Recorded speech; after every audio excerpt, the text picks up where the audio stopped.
It was winter break, and 14-year-old Emily was like most kids her age. Staying up late, scrolling through the internet, looking for something to break the monotony of her days. She wasn't searching for anything in particular, just something new, something exciting. That's when she stumbled upon it. A game. Not just any game, but one she had never heard of before. It was called The Cursed Game. The description was simple, almost too simple. It read, "Once you start, you must finish. Fail, and you'll be haunted forever by a spirit named Sorana." Emily shivered as she read the words. A part of her, the rational part, told her to close the tab and forget about it. But another part, the reckless, curious part, was hooked. It was just a game after all. What was the worst that could happen? That night, Emily waited until her parents were asleep. She locked her bedroom door, her heart pounding as she pulled up the game's instructions. Step 1. Turn on the shower. The water must be ice cold. Emily hesitated. The idea of standing under freezing water in the middle of the night was unsettling, but the thrill of the unknown pushed her forward. She crept into the bathroom, turned the knob, and stepped under the icy stream. Her body shivered violently as the cold water ran down her spine. Step 2. Close your eyes and chant the given phrase while letting the water run over your head. Emily's hands trembled as she recited the strange words under her breath. At first, nothing happened. The bathroom was silent except for the sound of the running water. Then she heard it. Footsteps. Slow and deliberate. Her breath caught in her throat. The game had warned her not to open her eyes, but the footsteps were getting closer. The air grew heavy, dense with something unseen. A sickly scent filled the bathroom. Damp earth and something stale, like old bones left to rot. Emily squeezed her eyes shut, every muscle in her body rigid. Then, a voice slithered into her ear, so close she could feel the breath against her neck. "I see you." She stumbled out of the bathroom, her body trembling, the ice-cold water still dripping from her skin. The air in her bedroom felt suffocating. Something was there, watching. She crawled into bed, pulling the blankets up to her chin. Eventually, exhaustion won, and she fell into a fitful sleep. But the nightmares began. The next morning, Emily convinced herself it had all been in her head. A stupid game. Just her overactive imagination. Until she saw something in the mirror. A shadow was standing behind her. She spun around. Nothing.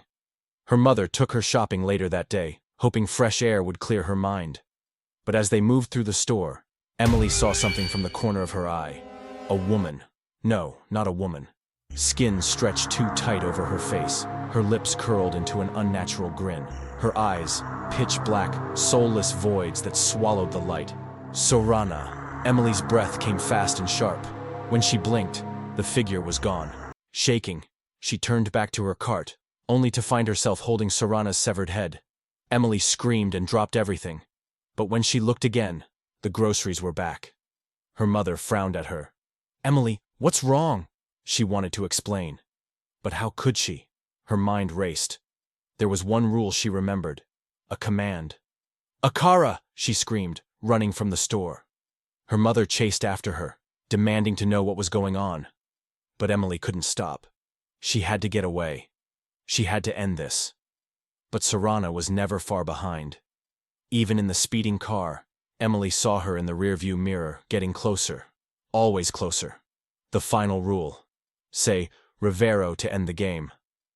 But there was a problem. Every time Emily tried to face Sorana and speak the words, the spirit vanished.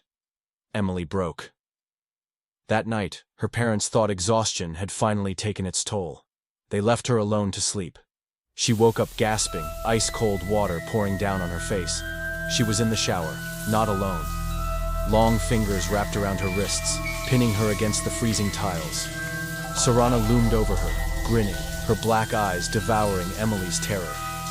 Emily thrashed and tried to scream, but the cold numbed her lungs.